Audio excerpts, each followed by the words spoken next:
Começa agora o Gospel News. Hoje é quarta-feira, dia 10 de setembro de 2025.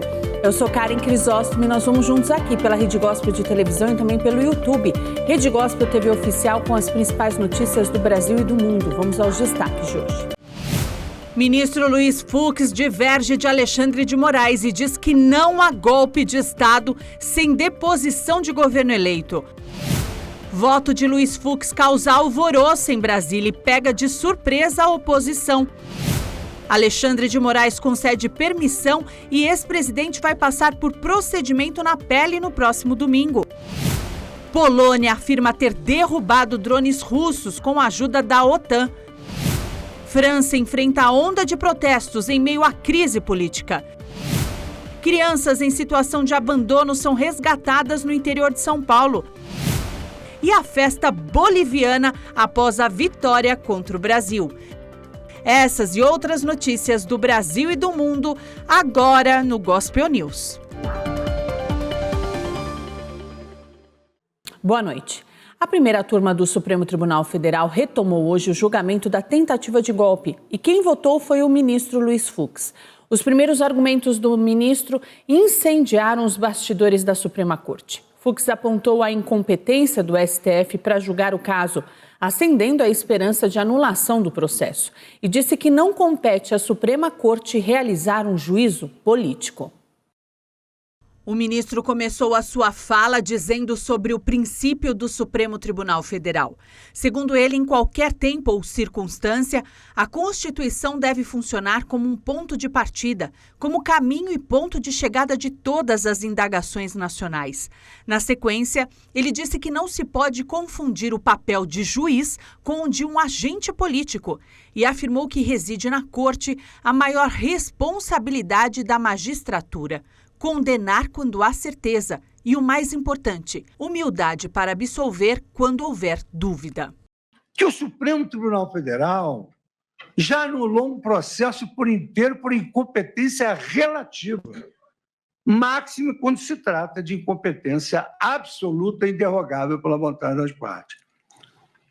E aqui, então, cito que, de acordo com as premissas que eu adotei de forma coerente ao receber a denúncia, a interpretação restritiva da prerrogativa de foro, preconizada desde a questão de ordem na ação penal 937, é a mais correta. E essa visão é que se alinha ao princípio republicano, que veda o tratamento desigual sem justificativa constitucional. E relembro mais uma vez que presidentes da República já foram julgados no Supremo. Um presidente foi julgado pelo plenário e o outro presidente foi julgado em segunda instância. Os fatos imputados aos réus, segundo a denúncia, ocorreram entre 2020 e 8 de janeiro de 2023. Naquele período, a jurisprudência da Corte era pacífica, consoante o entendimento consolidado, racional, inteligível, de que, uma vez cessado o cargo, antes do término da instrução, a prerrogativa de foro deixaria de existir. Em caso, os réus deste processo, sem nenhuma prerrogativa de foro, perderam seus cargos muito antes do surgimento do atual entendimento. O atual entendimento é recentíssimo desse ano. A aplicação da tese mais recente para manter esta ação no Supremo, muito depois da prática de crimes, gera questionamentos não só sobre casuísmos, mas, mais do que isso, ofende o princípio do juiz natural e da segurança jurídica. E aqui, senhor presidente, eu faço uma digressão sobre segurança jurídica, cito acórdons, repiso, e sob esse ângulo, devemos relembrar que esta Corte anulou um processo com mais de uma centena de recursos por simples incompetência relativa de foro, e nós estamos diante de uma incompetência absoluta, que é impassível de ser desprezada como vício intrínseco ao processo.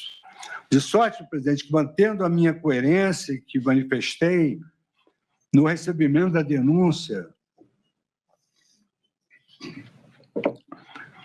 ciente de que, naquela oportunidade, tratava-se de recebimento da denúncia, em que vigorava o princípio indubio pro societate, deixei para o julgamento a análise mais vertical dessas questões. Assim sendo, senhor relator, saltando todas as digressões que aqui fiz sobre o campo doutrinário e jurisprudencial, com as vênias de sua excelência, o dedicado relator e dos que o acompanharam, meu voto é no sentido de reafirmar a jurisprudência desta Corte adotada na questão de ordem na ação penal 937. Concluo, assim, pela incompetência absoluta do Supremo Tribunal Federal para o julgamento deste processo, na medida em que os denunciados já haviam perdido os seus cargos. E, como é sabido, em virtude da incompetência absoluta para o julgamento, impõe-se a declaração de nulidade de todos os atos decisórios praticados. De sorte, senhor presidente, que a minha primeira preliminar, ela anula o processo por incompetência absoluta. Em seguida, afirmou que o STF é incompetente para julgar o caso. Os réus não têm prerrogativa de foro, ratione persone, porque não exercem função prevista da Constituição Federal. Se estão sendo processados como ainda ocupantes de cargos com prerrogativa, a competência do Supremo Tribunal, é da plenária do Supremo Tribunal Federal. O fato de processos conexos terem sido julgados no plenário impõe o deslocamento deste feito para o órgão maior da Corte. E as premissas envolvem casos de incompetência absoluta. Mesmo o caso do plenário, incompetência absoluta, indispensável razão pelas duas uma. Ou o processo deve ir para o plenário ou tem de descer para a primeira instância.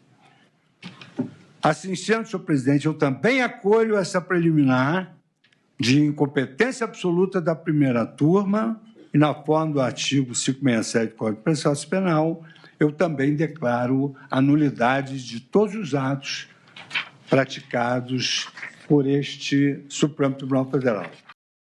Ele também acolheu a preliminar sobre a incompetência da primeira turma em julgar o caso e, consequentemente, nulidade de todas as decisões. Fux falou sobre a preliminar de cerceamento da defesa. Os advogados alegaram um tsunami de dados e pouco tempo para analisá-los. Estou há 14 anos no Supremo Tribunal Federal. Julguei processos complexos.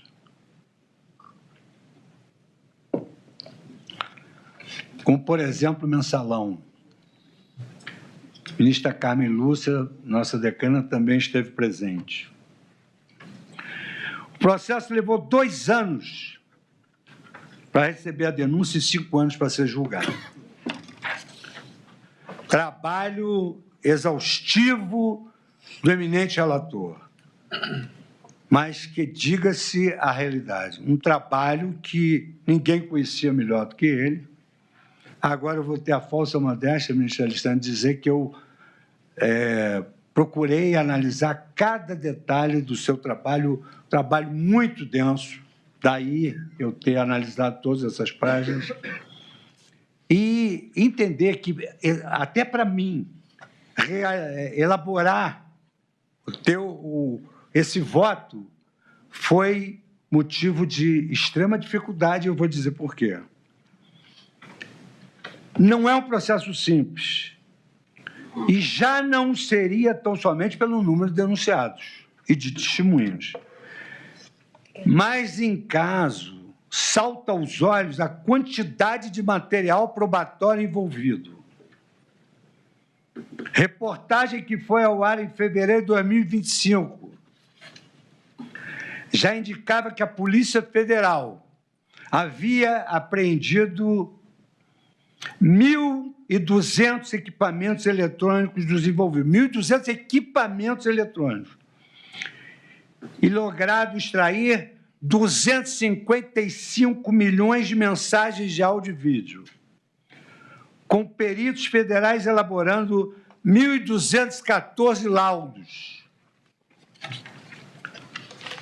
Foi exatamente nesse contexto que as defesas alegaram cerceamento de defesa.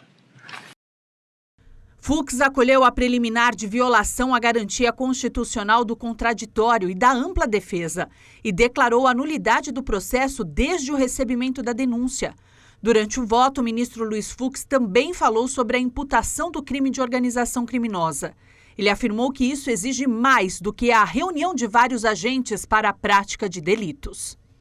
Não se pode banalizar o conceito de crime organizado que, com frequência, conta com planejamento empresarial, embora isso não seja rigorosamente necessário. Não há como confundir esse planejamento com um mero programa delinquencial que está presente em praticamente os crimes dolosos. Com efeito, a existência de um plano criminoso não basta para a caracterização do crime de organização criminosa.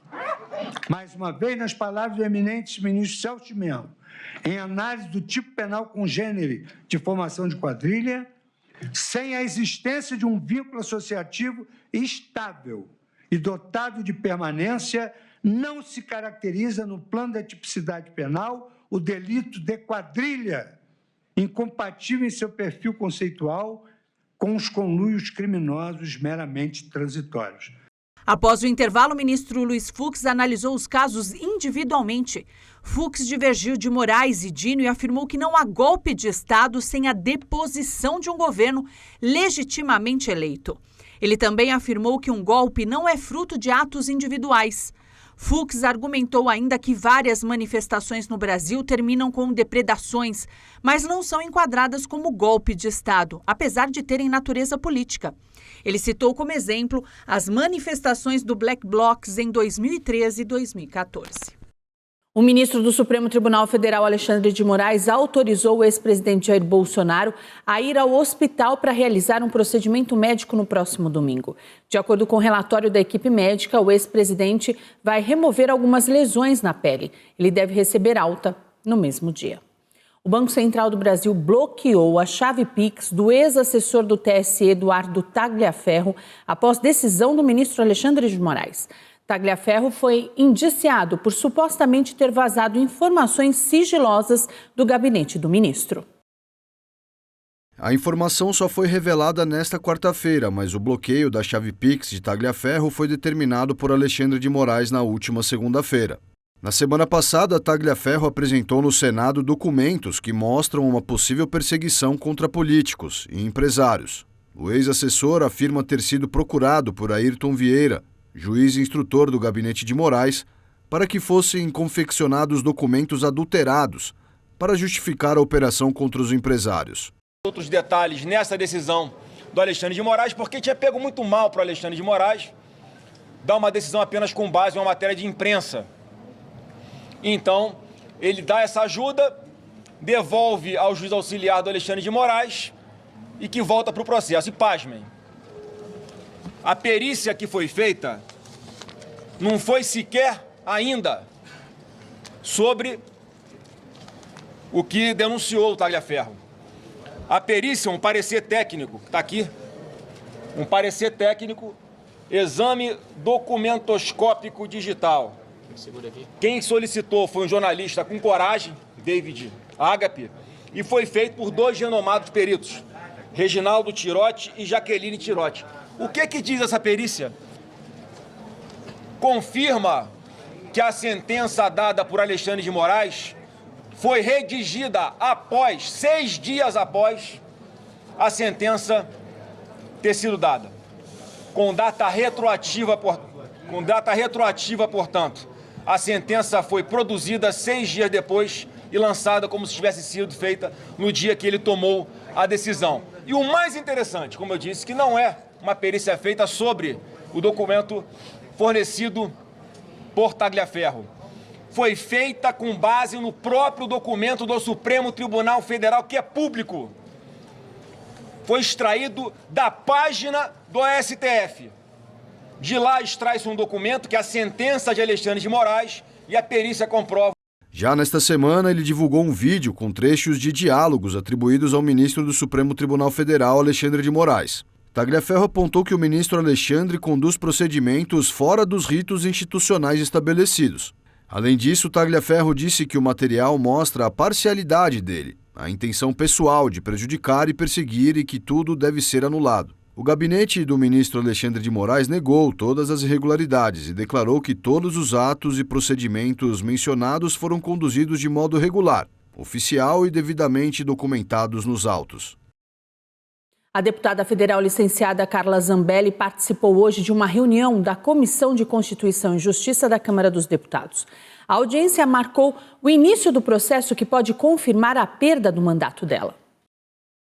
A deputada participou por videoconferência da audiência que marcou o início da análise do processo que pode tirar dela o mandato parlamentar. Durante a sessão, houve trocas de acusações entre Zambelli e o hacker Walter Delgatti, além de questionamentos sobre a sanidade do hacker. Delgatti falou diretamente de uma sala no presídio de Tremembé, onde cumpre pena. A deputada, por sua vez, obteve autorização da Justiça da Itália para participar remotamente da reunião. O hacker disse que a invasão aos sistemas ocorreram a pedido da deputada e que ele teria se hospedado na casa da parlamentar, em Brasília. Segundo ele, Zambelli exerceu comando direto sobre os crimes. Carla Zambelli afirmou que Delgatti é um mitomaníaco e chegou a questionar a sanidade mental do hacker, fazendo menção ao uso de medicamentos para tratar um transtorno do déficit de atenção com hiperatividade. No final da primeira audiência, a deputada licenciada se emocionou após a oposição utilizar a videoconferência para falar com ela e mandar recados. A deputada federal Bia Kicis saiu em defesa de Zambelli e disse que a parlamentar não está sozinha.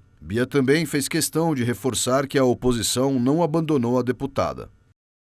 O Índice Nacional de Preços ao Consumidor Amplo apontou que os preços caíram 0,11% em agosto. Os dados foram divulgados pelo IBGE. De acordo com o Instituto Brasileiro de Geografia e Estatística, o país registrou uma deflação no mês passado, com o resultado ficando 0,37 ponto percentual abaixo da taxa de 0,26% de julho. Com os resultados de agosto, o IPCA acumula uma alta de 5,13% nos últimos 12 meses. Em agosto, o grupo de habitação puxou a queda dos preços, ao cair 0,91% no mês, e acumular 0,15 ponto percentual no índice geral. Segundo o IBGE, esse foi o menor resultado para um mês de agosto desde o Plano Real, em 1994. O subitem de destaque foi a energia elétrica residencial, que recuou 4,21% no mês, em decorrência da incorporação do bônus de Itaipu, creditado nas faturas emitidas no mês de agosto. Por outro lado, o grupo de educação ficou com a maior alta no índice, subindo 0,75% no mês. O presidente Lula e o presidente da Colômbia, Gustavo Petro, rejeitaram as ameaças à soberania latino-americana ao lançar um organismo de combate ao crime na Amazônia. O presidente Lula e seu colega colombiano Gustavo Petro rejeitaram nesta terça-feira em Manaus o que consideram ameaças à soberania latino-americana ao lançar um organismo de combate ao crime na Amazônia. Foi realizada a inauguração do Centro de Cooperação Policial Internacional. O organismo coordenará o trabalho das forças de segurança dos 9 países com território amazônico, que sofrem os efeitos do desmatamento, da mineração ilegal e do narcotráfico. Não precisamos de intervenções estrangeiras, nem de ameaças à nossa soberania. Somos perfeitamente capazes de ser protagonistas das nossas próprias soluções.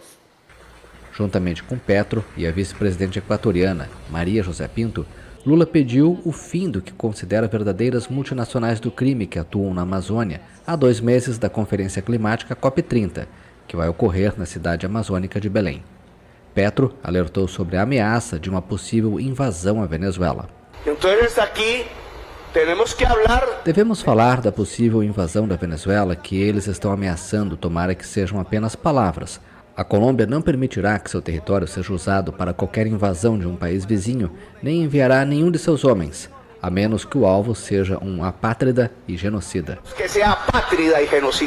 O governo do presidente americano Donald Trump posicionou navios de guerra com 4.000 tropas no Mar do Caribe e no fim de semana enviou uma dezena de caças F-35 a Porto Rico como parte de uma operação antinarcóticos. A Polônia informou nesta quarta-feira que derrubou os drones russos com a ajuda da OTAN e denunciou uma provocação em larga escala. A União Europeia prometeu proteger cada centímetro do território. A Polônia e seus aliados denunciaram nesta quarta-feira como uma provocação sem precedentes a incursão de drones russos no espaço aéreo polonês, o que obrigou a OTAN a mobilizar suas defesas antiaéreas. Esta é a primeira vez que drones russos são abatidos sobre o território de um país membro da OTAN, e é por isso que todos os nossos aliados estão levando esta situação muito a sério. Não registramos nenhuma vítima. As autoridades da Polônia, país membro da União Europeia e da OTAN e apoio crucial da Ucrânia desde o início da invasão russa em 2022, afirmaram ter identificado em seu espaço aéreo mais de 10 objetos hostis na madrugada de quarta-feira. Varsóvia pediu à OTAN para ativar o artigo 4 do Tratado Fundador da Aliança, que estabelece que os países membros realizarão consultas quando a integridade territorial, a independência política ou a segurança de qualquer das partes for ameaçada. As reações dos aliados foram rápidas. Ce n'est pas une ambition abstraite, c'est le fondement d'une défense crédible. Esta não é uma ambição abstrata, é a base de uma defesa credível, uma capacidade europeia desenvolvida, implantada e mantida em conjunto, responsiva em tempo real, sem ambiguidade quanto às nossas intenções. A Europa defenderá cada centímetro quadrado do seu território, senhoras e senhores.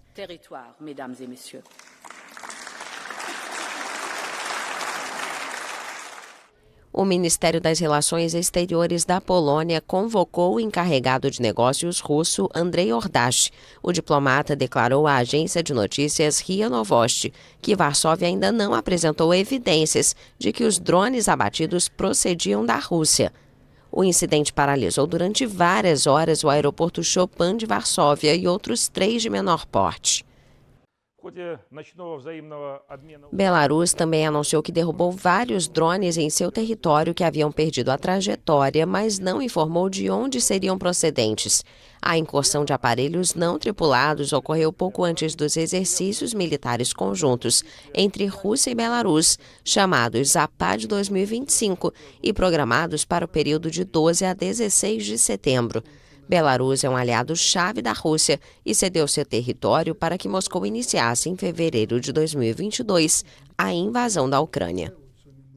O Ministério da Defesa da Rússia afirmou nesta quarta-feira que não planejou atingir nenhum alvo na Polônia durante o ataque com drones contra instalações militares no oeste da Ucrânia. Em comunicado, o órgão afirmou que as forças atingiram todos os alvos ucranianos previstos no ataque e destacou que os drones russos, que supostamente cruzaram a fronteira com a Polônia, tinham um alcance máximo de 700 quilômetros. A pasta disse ainda que está disposta a fazer consultas com o Ministério da Defesa da Polônia sobre esse assunto. Aliados da Ucrânia reforçaram o compromisso de manter o país armado contra Moscou. Alemanha e Reino Unido anunciaram novos pacotes de drones e sistemas de defesa durante um encontro em Londres. Londres sediou nesta terça-feira uma reunião do Grupo de Contato para a Defesa da Ucrânia. Além do anfitrião, o ministro da Defesa britânico John Healey, estavam presentes os colegas alemão Boris Pistorius e ucraniano Denis Shmyhal e o secretário-geral da OTAN, Mark Rutte. Berlim aproveitou a oportunidade para anunciar o lançamento de um programa para fornecer à Ucrânia milhares de drones de longo alcance no valor de 300 milhões de euros, quase 2 bilhões de reais. Kiev destacou que precisa de mais equipamentos militares, como 10 sistemas Patriot e mísseis para diferentes lançadores, ressaltando que Moscou planeja novos ataques contra o sistema de energia e infraestrutura do país. Precisamos de um cronograma claro para o financiamento regular e fornecimento de pacotes de armas, 6 bilhões de dólares para financiar a produção de drones, interceptadores para proteger nossa economia e população civil, drones para manter a linha de frente. Infelizmente, podemos perder nossa vantagem em drones na linha de frente. Ataques profundos para continuar pressionando a produção militar russa e alvos militares. Fornecer 60 bilhões de dólares do seu orçamento para 2026 para a proteção da Europa e da Ucrânia.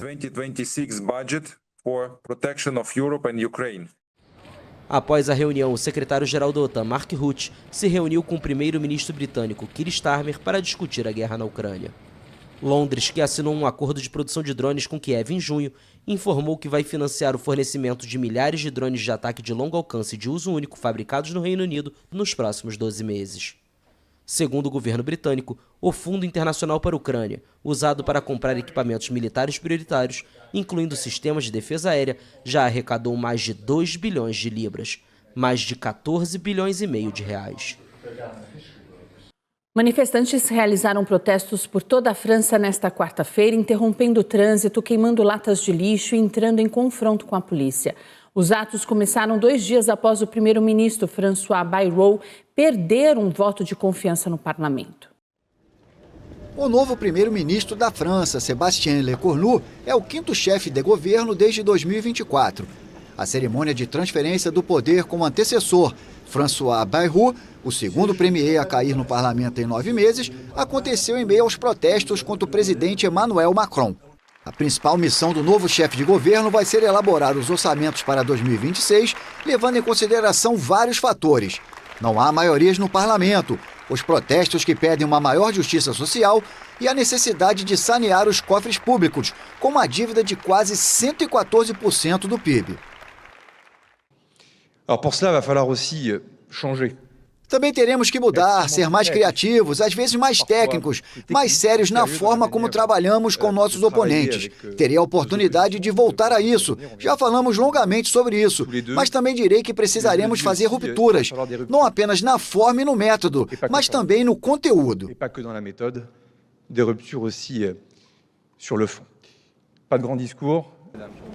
A tarefa de Lecornu não vai ser fácil.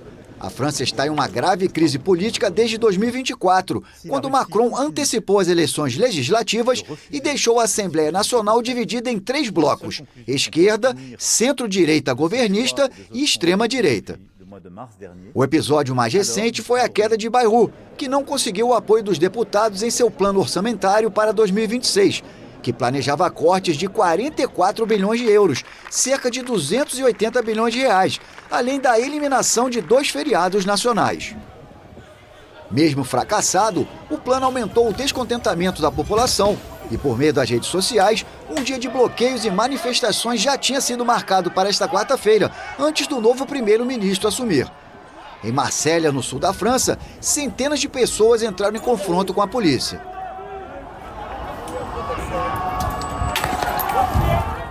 $80 mil agentes foram mobilizados no país porque as autoridades temiam um movimento parecido com o dos coletes amarelos em 2018 e 2019, que abalou o primeiro mandato de Macron. Milhares de pessoas protestaram em Châtelet, na região central de Paris. As autoridades afirmaram que quase 200 pessoas foram detidas, principalmente na capital e em seus subúrbios. A pressão vai ser transferida para os mercados na sexta-feira. A agência Fitch deve anunciar se vai rebaixar a classificação da dívida soberana da França. E uma greve maciça também foi convocada pelos sindicatos para o dia 18 de setembro. A Casa Branca afirmou que o presidente dos Estados Unidos, Donald Trump, não concordou com a decisão de Israel de realizar ataques contra o Hamas em Doha, no Catar. De acordo com o grupo terrorista, 6 pessoas morreram.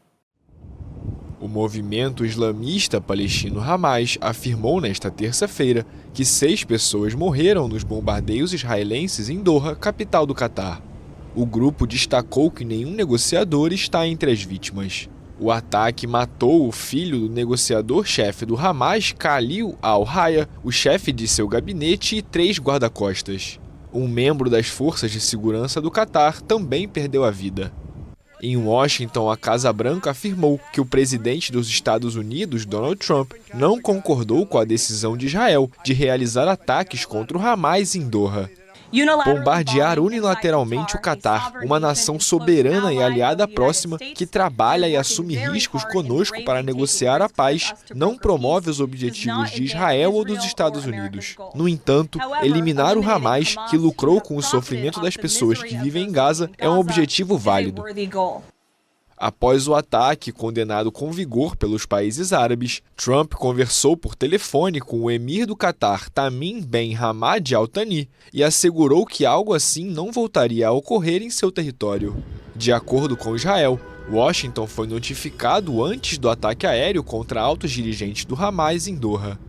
O Catar é um aliado fundamental dos Estados Unidos e abriga uma grande base militar americana. O Itamaraty condenou o uso de sanções econômicas ou ameaças de uso da força contra a democracia brasileira. A nota foi divulgada depois que a Casa Branca assegurou que Donald Trump não teme usar o poder econômico e militar para garantir a liberdade de expressão. O governo brasileiro condenou nesta terça-feira as ameaças de uso da força contra o país, depois que a Casa Branca assegurou que Donald Trump não teme usar o poder econômico e militar em meio ao julgamento de seu aliado Jair Bolsonaro. O governo brasileiro condena o uso de sanções econômicas ou ameaças de uso da força contra a nossa democracia, afirmou em nota o Ministério das Relações Exteriores. O Itamaraty destacou na nota que o governo brasileiro repudia a tentativa de forças antidemocráticas de instrumentalizar governos estrangeiros para coagir as instituições nacionais. A porta-voz da Casa Branca, Karoline Leavitt, disse nesta terça-feira que Trump não teme usar o poder econômico e militar para proteger a liberdade de expressão ao redor do mundo. A afirmação da porta-voz foi feita ao ser perguntada sobre a possibilidade de novas medidas contra o Brasil após as tarifas e sanções impostas em represália pelo julgamento de Bolsonaro. A flotilha com ativistas que está tentando levar ajuda humanitária para Gaza informou hoje que outro barco foi atacado perto da Tunísia. A suspeita, novamente, é de que um drone tenha atingido a embarcação. A flotilha Global Sumud, que partiu de Barcelona há 10 dias com ativistas para levar ajuda humanitária para Gaza, informou na madrugada desta quarta-feira que outro de seus barcos foi atacado perto da Tunísia. A suspeita é de um novo ataque com drone após um incidente semelhante na véspera. De acordo com o grupo, dessa vez o Alma, de bandeira britânica, foi atingido em águas tunisianas, próximo à cidade de Sid Sousaid, nos arredores da capital Tunis. O incêndio causou danos no convés superior, mas todos os passageiros e tripulantes estão seguros. O incidente ocorreu um dia depois de ativistas afirmarem que o barco Família foi atingido por um dispositivo semelhante, na mesma área da Tunísia. Mas as autoridades do país do norte da África afirmaram que nenhum drone foi detectado. A pequena frota transporta a ambientalista sueca Greta Thunberg, entre outras personalidades, como o brasileiro Tiago Ávila. Os organizadores dizem que a intenção é abrir um corredor humanitário e pôr fim ao genocídio em curso do povo palestino no contexto da guerra entre Israel e o movimento islamista Hamas. O grupo de ativistas planeja recomeçar a viagem nesta quarta-feira. Uma juíza dos Estados Unidos bloqueou temporariamente a tentativa do presidente Donald Trump de destituir a diretora do Banco Central americano. Lisa Cook contestou a ação do magnata na justiça. Uma juíza federal dos Estados Unidos bloqueou temporariamente na terça-feira a destituição da diretora do Federal Reserve, Lisa Cook, pelo presidente Donald Trump. Cook, a primeira mulher negra a integrar o conselho administrativo da entidade, está contestando a destituição na justiça. A juíza distrital de Washington, Dia Cobb, deferiu na terça-feira o pedido de Cook para permanecer no conselho do Fed, enquanto seu processo é resolvido, apenas uma semana antes da reunião prevista da instituição sobre taxas de juros. Trump alega que Cook cometeu fraude hipotecária, alegações que seu advogado descartou como uma campanha de difamação. O presidente vem pedindo há meses que o Fed corte drasticamente as taxas de juros para impulsionar os empréstimos e os gastos do consumidor. A saída de Cook, que expressou apoio à manutenção das taxas de juros inalteradas, permitiria que ele a substituísse por alguém mais alinhado com suas ideias. As autoridades francesas abriram uma investigação depois que cabeças de porcos foram encontradas em frente a 6 mesquitas da região de Paris. O porco é considerado impuro tanto para a fé judaica quanto islâmica. Nesta terça-feira, a polícia francesa abriu uma investigação depois que 9 cabeças do animal foram encontradas diante de 6 mesquitas da região de Paris. Várias delas tinham uma inscrição do sobrenome do presidente Emmanuel Macron com tinta azul. A prefeitura não descarta que novas cabeças sejam encontradas. Com entre 5 e 6 milhões de fiéis, a França possui a maior comunidade muçulmana da Europa, assim como a principal comunidade judaica do continente. Segundo a Agência de Direitos Fundamentais da União Europeia, inúmeros países relataram o aumento do ódio contra os muçulmanos e do antissemitismo desde o início da guerra em Gaza, em outubro de 2023. O ministro do Interior francês, Bruno Retailleau, declarou no X que atacar locais de culto era de uma covardia abissal. E no próximo bloco, ataques a tiros na orla do Rio deixam vários mortos. E jovem morre após procedimento estético.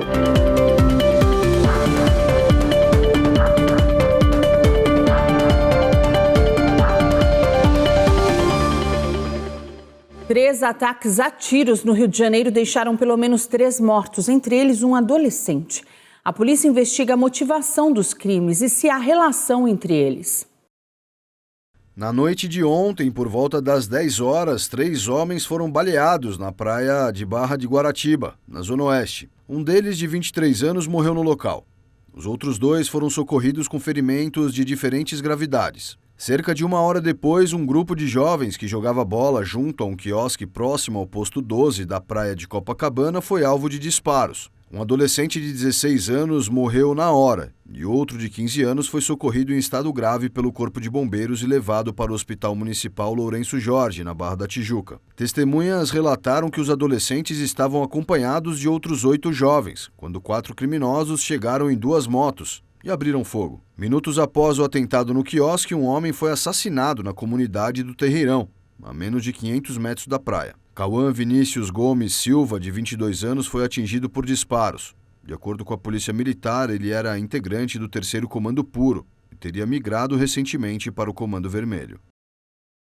A Polícia Civil do Rio de Janeiro foi às ruas nesta quarta-feira em uma operação contra traficantes que atuam em Duque de Caxias, na Baixada Fluminense. Durante a ação, 7 pessoas foram presas em flagrante. A polícia afirmou que a operação e o desdobramento de vários inquéritos que apuram o tráfico de drogas e o roubo de cargas. 5 carros, drogas e armas foram apreendidos durante a ação. A jovem Marília Menezes, de 28 anos, morreu durante um procedimento estético no Hospital Amacor, na Zona Oeste do Rio de Janeiro. Segundo a irmã da vítima, Carolina Menezes, Marília realizou uma lipoaspiração como presente de aniversário. De acordo com os relatos, os médicos precisaram acionar o serviço de atendimento móvel de urgência para iniciar os primeiros socorros diante de complicações na cirurgia. Familiares da jovem afirmaram que a clínica não contava com equipamentos adequados para casos de emergência e acusam a equipe médica de negligência. O médico responsável pelo procedimento disse que a jovem sofreu uma broncoaspiração, seguida de uma parada cardiorrespiratória.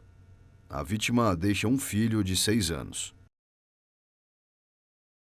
Em nota, a Amacor lamentou o ocorrido e esclareceu que atua como uma one-day clinic, fornecendo apenas a infraestrutura para procedimentos realizados por equipes médicas terceirizadas.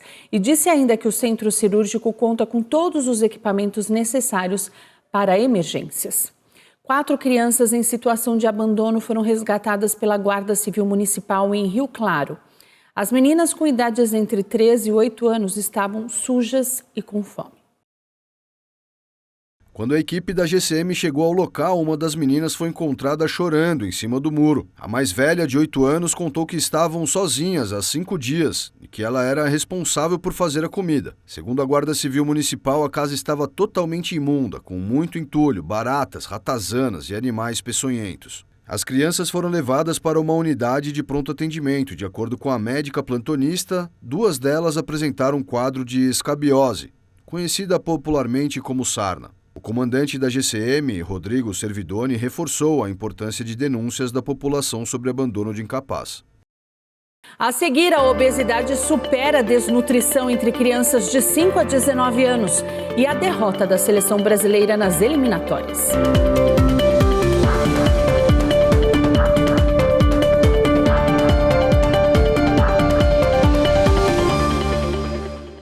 A Unicef anunciou hoje que, pela primeira vez, a obesidade superou a desnutrição entre crianças de 5 a 19 anos.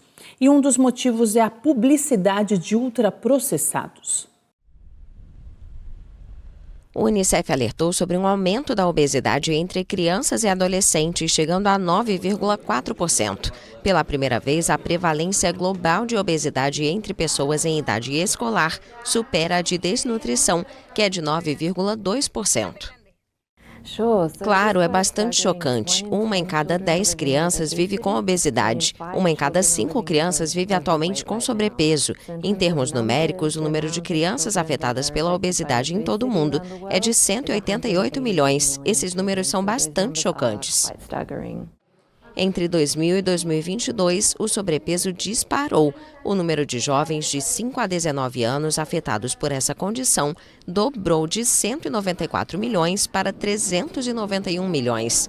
E o aumento é ainda mais acentuado no caso da obesidade, uma forma mais grave de sobrepeso, associada a distúrbios metabólicos, como diabetes e certos tipos de câncer, que às vezes é acompanhada de baixa autoestima, ansiedade e depressão.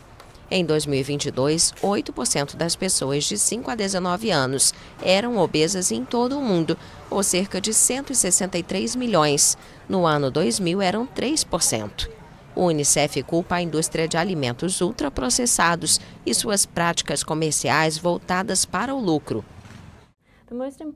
O mais importante é que os governos precisam aprovar leis para regulamentar os produtos e práticas empresariais. Isso inclui medidas desde a rotulagem nutricional na frente da embalagem até restrições de marketing, impostos sobre bebidas açucaradas e melhorias significativas nos ambientes de alimentação escolar. O Unicef admite que esses produtos costumam ser mais baratos do que alimentos frescos, mas insiste que a culpa não é das crianças ou de suas famílias, mas de uma falha da sociedade. A Agência da ONU para a Infância também rejeita o mito que cerca os esportes, afirmando que é impossível escapar das consequências da má alimentação apenas com atividade física. Historicamente, a prevalência de sobrepeso em crianças e adolescentes era maior nos países desenvolvidos. Mas desde 2000 a diferença diminuiu, com as taxas de obesidade disparando em algumas ilhas do Pacífico, onde as importações estão substituindo produtos tradicionais. Para alguns países, isso representa um golpe duplo, com a coexistência de desnutrição e obesidade. Isso ocorre em algumas áreas de crise humanitária e conflito, onde grandes empresas doam grandes quantidades de ultraprocessados para promover sua imagem e crianças famintas só têm acesso a alimentos prejudiciais à saúde. A Etiópia inaugurou a grande barragem do Renascimento no Nilo, a maior infraestrutura hidrelétrica do continente africano. O governo etíope inaugurou nesta terça-feira a Grande Barragem do Renascimento, também chamado pela sigla GERD. O projeto, erguido no Rio Nilo, é apresentado como a maior hidrelétrica da África e tem provocado tensões com países vizinhos. A iniciativa, cuja construção começou em 2011, com um orçamento de quase 4 bilhões de dólares, é uma imensa infraestrutura de 1,8 km de comprimento por 145 metros de altura. Tem capacidade para 74 bilhões de metros cúbicos de água. A longo prazo, a barragem terá uma produção de 5.000 megawatts, o dobro do que a Etiópia produz atualmente. Especialistas dizem que para o segundo país mais populoso da África, onde quase 45% dos 130 milhões de habitantes não têm acesso à energia elétrica, a barragem pode representar uma revolução energética. O GERD envia ainda um sinal importante, pois a Etiópia se apresenta como o grande promotor africano dos veículos elétricos e foi a primeira nação do mundo a proibir no início de 2024 a importação de veículos com motor a combustão. Fora da Etiópia, a barragem foi duramente criticada por países vizinhos, como o Sudão e o Egito, que temem a redução de sua principal fonte de abastecimento de água. O governo egípcio chamou a barragem de ameaça existencial para seus 110 milhões de habitantes. O país obtém 97% de suas necessidades hídricas, em particular na agricultura, graças ao Nilo. Uma pequena vila na Croácia entrou para o livro dos recordes. Foram muitas horas de trabalho para preparar e montar a maior linha de massa folhada de maçã da história, com mais de 3.000 metros de extensão. Na Croácia, fazer um bom strudel de maçã é coisa séria. As sobremesas assadas fazem parte da tradição. Imagina quando um recorde está em jogo. Organização e trabalho em equipe na pequena vila de Diascovo. Era preciso cortar, arrumar os doces bem direitinho numa mesa enorme. Olhando de cima, dava para ver que era uma representação da estrela de Karlovac, uma cidade medieval croata que era protegida por uma fortaleza dos ataques do Império Otomano. 2 toneladas de farinha e 3 toneladas de maçã foram usadas. E o objetivo de montar a maior fileira de strudels do mundo foi alcançado, 3.136 metros de comprimento. Após uma verificação e contagem rigorosas, posso anunciar que um total de 8.940 strudels foi alcançado, o que significa um novo título do Guinness World Records. Parabéns! Na tradicional Strudel Fest da vila de Diascovo, os doces assados feitos com uma receita regional são a maior atração. Os strudels usados para quebrar o recorde foram doados a diversas instituições, organizações e pessoas necessitadas. O recorde anterior, de 2019, era de outra cidade croata, Sisak, onde a formação de quase 6.000 strudels media mais de 1.762 metros. Seleção brasileira perdeu para a Bolívia na última rodada das eliminatórias da Copa do Mundo. A seleção brasileira encerrou a participação nas eliminatórias da Copa do Mundo com uma derrota para a Bolívia. O gol foi marcado por Miguel Terceiros, de pênalti, no final do primeiro tempo. A amarelinha terminou na 5ª posição, atrás da Argentina, Equador, Colômbia e Uruguai. E os torcedores bolivianos se reuniram no centro de La Paz para comemorar a vitória sobre o Brasil. Agora, a seleção se prepara para jogar a repescagem da Copa do Mundo de 2026. Não, eles não garantiram a vaga para jogar a Copa do Mundo do ano que vem. Mas pela vibração nas ruas da capital La Paz, até parecia que a Bolívia tinha conquistado um título. A Bolívia derrotou o Brasil em El Alto, a mais de 4.100 metros de altitude, com um gol de pênalti de Miguelito. E ainda contou com a derrota em casa da Venezuela para a Colômbia para garantir uma vaga na repescagem para a Copa.